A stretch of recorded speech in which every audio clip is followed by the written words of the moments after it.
What if I told you that there's a guard in LA who has a bit of D'Angelo Russell's southpaw craft in the mid-range, mixed in with DeJounte Murray's athleticism and former high defensive upside, as well as a little bit of Spencer Dinwiddie's downhill driving ability?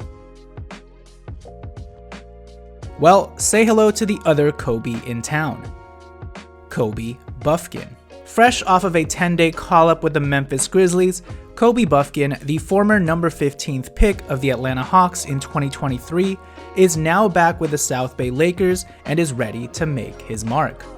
Looking to pick up right where he left off with the Southbay Lakers, in which he dropped 28 points, 6 rebounds, 4 assists, hitting 3 of 7 from the field, and 16 points, 7 rebounds, 4 assists, and 2 steals, Kobe Bufkin gives the Lakers another dynamic combo guard with some intriguing versatility on both ends to evaluate for a potential two-way spot.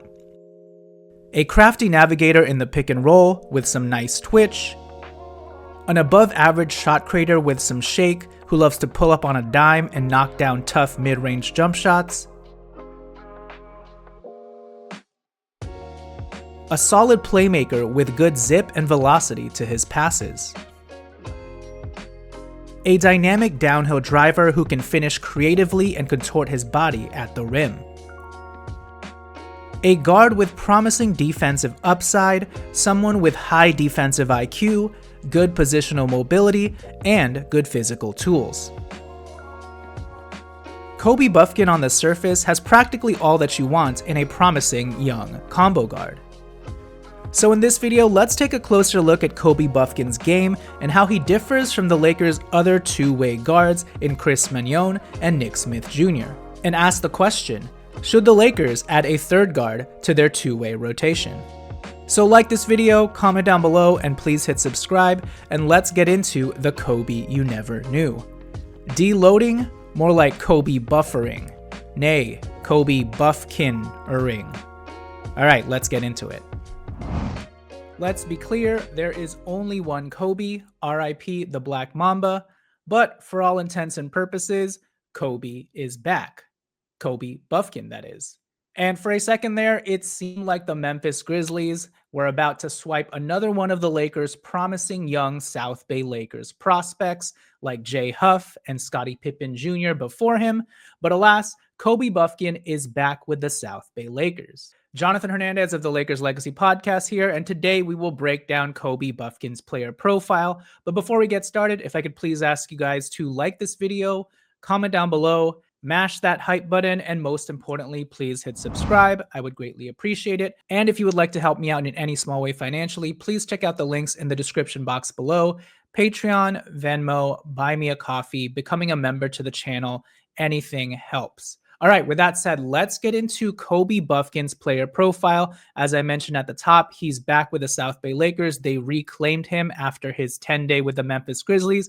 I don't believe he even played a single game, so I guess that was all for shits and giggles for the Grizzlies. But anyways, glad to have Kobe Bufkin back with the Southbay Lakers. All right, so let's get right into it. Kobe Bufkin is the former number 15th pick of the Atlanta Hawks in the 2023 NBA Draft. The Lakers were very high on Kobe Bufkin. Rob Pelinka probably loved that his first name was Kobe, and if he had slipped to the Lakers at number 17, I believe they would have taken Kobe Bufkin over Jalen Hood-Schifino. Regardless, both are out of the NBA, so here we are. Kobe Bufkin is currently on a Southbay Lakers G League contract. He's neither on a two-way or a standard NBA deal, so for all intents and purposes, he's a free agent. Kobe Bufkin plays the point guard shooting guard position. He is a combo guard in the truest sense of the word. Kobe is currently 22 years old. He is 6'4" in height with a nice long 6'8" wingspan. He also weighs 195 pounds. So given how little Kobe Bufkin has played in his first 2 seasons in the NBA because of various injuries that pretty much wiped away his seasons, I'm not even going to bother to give you his paltry NBA career statistics. His rookie year, he dealt with a fractured thumb and shoulder issues that plagued him throughout the whole season. And then last year, I believe he also had shoulder surgery that pretty much wiped away like 75% of his year. So Kobe Bufkin, unfortunately for him, has been very snake bit when it comes to injuries during the first part of his career, and that has severely stunted his development and his growth, which is why he's currently sort of swimming around the G League and got cut by the Atlanta Hawks. And this is why the Lakers have a opportunity to take a long look at him. All that to say, I'm not going to bring up his NBA stats, but let's look at his college stats from Michigan during his last season there, during the 2022-23 year. As a sophomore, Kobe Bufkin averaged 14 points per game, 4.5 rebounds, 2.9 assists, 1.3 steals, 0.7 blocks, which is a very healthy and robust stocks combo, and he shot 48% from the field, 35% from three, 1.3 three-pointers made per game in 34 minutes per game. And during that 2022-23 college season, Kobe Bufkin wasn't in anyone's first round mock draft. And he very quickly rose up the ranks during the last month or two of the NBA season to become a mid first round pick. So credit to Kobe Bufkin. Now, what we do have some numbers on are Kobe Bufkin's time in the G League with the College Park Skyhawks, which are the Atlanta Hawks G League affiliate team. In 14 regular season starts with the Skyhawks, Kobe Bufkin averaged 23.6 points per game, 5.4 rebounds, nearly 6 assists per game. He scored in double figures in 13 out of those 14 games, including 4 30-plus point games and one 43-point game. So clearly, Kobe Bufkin on the lower levels, if given the ball and the opportunity to hoop, can hoop. And then on top of it, I also believe he had one preseason game where he popped off for 31 points with the Atlanta Hawks versus the Oklahoma City Thunder. And he also had like 7 3-pointers, kind of just flashing some of his 3-point upside. And then this season with the Southbay Lakers, at least at the time of this recording, Kobe Bufkin played 2 games and has averages of 22 points, 6.5 rebounds, 4 assists, and he's demonstrated some improved efficiency from the floor and some nice playmaking as well, topped off by a 28-point performance that eventually led to his call-up with the Memphis Grizzlies. All right, now let's quickly look at Kobe Bufkin's strengths and weaknesses. When it comes to his strengths, Kobe Bufkin, coming out of Michigan, was a highly regarded downhill paint attacker. One of his best skill sets was attacking and finishing at the rim. I think he had a crazy 70% field goal percentage at the rim. And we're talking about a 6-foot guard here with the efficiency of a big man at the rim. And he wasn't just taking a very low volume at shots in the paint as well. So yeah, one of Kobe Bufkin's biggest strengths coming out of college was his attacking and finishing at the rim. Whether his injuries have zapped him of his athleticism and his ability and his want to more consistently and relentlessly take it to the cup, I'm not sure. But I just know coming out of college, finishing at the rim was one of Kobe Bufkin's biggest strengths. On top of that, Kobe Bufkin is also a very crafty mid-range jump shooter, which is why I sort of compared him a little bit to guys like D'Angelo Russell and DeJounte Murray in the way that they're able to snake the pick and roll, get guys in jail, put them on their hip, and then all of a sudden pull up on a dime for a nice fluid pull-up midi. So Kobe Bufkin likes to live in that mid-range no man's land sort of area, and he also has a nice floater as well. Now, one of the bigger points of intrigue for Kobe Bufkin that sort of separated him from other combo guards like even a Nick Smith Jr. or a Keontae George was his scrappy, smart defensive potential. Because at Michigan, he really showed an ability to be in all the right spots. He showed great lateral mobility, strength, and physicality. And overall, he just showed a high defensive IQ that would lend you to believe that at the next level, he wouldn't be completely picked upon. So Kobe Bufkin had a little bit of that defensive profile to him as a combo guard coming out of college. Again, whether that still remains due to his failure to launch first 2 seasons and all of the injuries that have plagued him, I'm not sure. But again, coming out of college, Kobe Bufkin had some defensive upside to him. All right, now let's look at his weaknesses. Number 1, injuries. I'm not sure how injury prone this player actually is, but if his first 2 seasons in the NBA are any indication, he's very injury prone. And again, we're not sure what toll all of his injuries may have taken on his body. So that's number 1. Number 2, shot selection. This is sort of a weakness that plagued him at Michigan as well. Sometimes you don't want to see him take contested pull-up middies with defenders at his face. At the NBA level, do you want him taking as many contorted shots in the paint against longer, more physical defenders? So shot selection is one of the bigger concerns with Kobe Bufkin. He's also not a great prolific three-point shooter. He showed much better improvement from both a volume and efficiency standpoint during his last year at Michigan, shooting 35% from three and knocking down a healthy 1.3 threes a game. But I wouldn't call him a pure three-point shooter. And then on top of that, he's also just like a subpar shot creator in general, in spite of what I said about how crafty he is in the mid range and how good he is attacking the rim.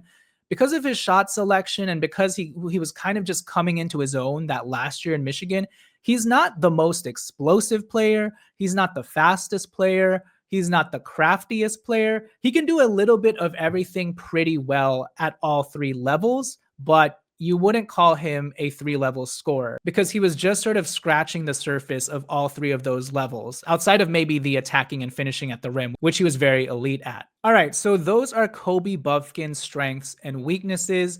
Where would I put Kobe Bufkin on the spectrum of Chris Mannion and Nick Smith Jr.? And do I think that the Lakers should give him that third two-way spot over Drew Timme? I'll answer the first question first. I think Kobe Bufkin is actually slotted right in the middle of Chris Mannion and Nick Smith Jr. in terms of his overall game. He's not as elite a defender as Chris Mannion, and he's also not as elite an offensive player at Nick Smith Jr. He's a little bit of both. He's quote unquote just right as a combo guard. So in terms of overall combo guard versatility, I probably put it at Chris Mannion and then Kobe Bufkin, who again isn't the same defender as Chris Mannion, but has more offensive skills and upside. And then I'd put it at Nick Smith Jr., who I think just has the higher offensive ceiling. But given what the Lakers need, I still think Chris Mannion and Nick Smith Jr. are in their rightful spots as the current two-way guards for the Lakers, because Chris Mannion is just such a defensive wrecking ball, and I could see him playing for the Lakers immediately as a plug-and-play sort of combo guard defender. And then Nick Smith Jr., we've already seen this dude should get rotational minutes over Gabe Vincent just because of how fast and quick he is, his good three-point shooting, his ability to create shots for himself in the mid-range. And then on top of it, as we've seen, Nick Smith Jr. is actually starting to scrap and fight on the defensive end of the floor. So he's not exactly even looking like a lost cause on that end of the floor. So because of those reasons, I currently think that Nick Smith Jr. is the much better prospect than Kobe Bufkin, even though Kobe kind of showcases the same similar sort of three-level scoring abilities as Nick Smith Jr., but if we look at the speed and quickness factor, Nick Smith Jr. blows Kobe Bufkin out of the water. If we look at the shake and ball handling abilities, Nick Smith Jr. is the much slicker ball handler with more sauce than Kobe Bufkin, and he's also the better three-point shooter. He's the better mid-range shooter, yada, yada, yada. Now, the one or two areas that Kobe Bufkin may have the edge on Nick Smith Jr. are his theoretical downhill paint attacking, because I do think Kobe Bufkin is the better finisher, at least coming out of college. And then if he's able to sort of retain some of his defensive IQ and his motor, Kobe Bufkin has the better defensive ceiling than Nick Smith Jr. Although again, Nick Smith Jr. has shown to be no slouch in that department recently as well. So all that to say, between Chris Mannion, Kobe Bufkin, and Nick Smith Jr., Chris Mannion and Nick Smith Jr. are rightfully in their two-way spots. Now, the question is, even with that said, would I give Kobe Bufkin a two-way contract and move Drew Timme out of his spot? And as crazy as it is to say, even though it sounds ridiculous having three guards on all of your two-way spots, I would just go for the talent play in general. Make sure that Kobe Bufkin doesn't get swiped away by another team like the Memphis Grizzlies, who has an injury exception and a 10-day contract to give, or just another team in general who has a two-way spot to give. Like, let's just lock up Kobe Bufkin now during this period where we're evaluating him, just so that we can ensure that he's developing with our Southbay Lakers team. Because again, you guys know I'm not too excited and enthused by Drew Timme, and Kobe Bufkin, you can just create this three-headed war and battle between Chris Magnon and Nick Smith Jr. while making sure he's in your system and not poached by somebody else. Because again, if Kobe Bufkin is healthy and if Kobe Bufkin is right, he represents a versatile two-way combo guard, not just two-way in contract, but a versatile combo guard who can do it on both ends of the floor. And that's someone worth keeping over a offensively skilled, slow, loafing, soft center in Drew Timme, in my opinion. And then lastly, when it comes to NBA comps, I kind of mentioned like D'Lo, DeJounte Murray, Spencer Dinwiddie at the top of this show. But yeah, at his floor, if Kobe Bufkin is actually able to pan out as some sort of rotational NBA player, I do feel like he is that craftier Spencer Dinwiddie type who can get to the cup, get free throws, can play a little bit of solid defense. Coming out of college, one of his higher end comps, because of his ability to play both ends of the floor and his versatility as a passer, as a mid-range shooter, someone who could kind of shoot threes, but not at a ridiculously high volume. Because of all of those things, Kobe Bufkin received some Derek White comps as well. So just imagine that comp. Obviously, at this point, I don't think he's ever going to reach that Derek White stature, but I bring that up just to show you the type of ceiling that Kobe Bufkin had coming into the NBA before all of the injuries started piling up. But yeah, at this point, I would be happy if Kobe Bufkin could be Spencer Dinwiddie light. But yeah, anyways, that does it for my quick closer look at Kobe Bufkin, currently a guard on the Southbay Lakers, duking it out with Chris Magnon and Nick Smith Jr. But as I've already said, maybe he doesn't have to duke it out. Maybe all three of those players should be on the Lakers' two-way slot rotation. All right, so that does it for this video. If you guys could please do me a favor and like this video, comment down below, mash that hype button, and most importantly, please hit subscribe. I would greatly appreciate it. This has been Jonathan Hernandez of the Lakers Legacy Podcast, and I will catch you guys next time. Peace.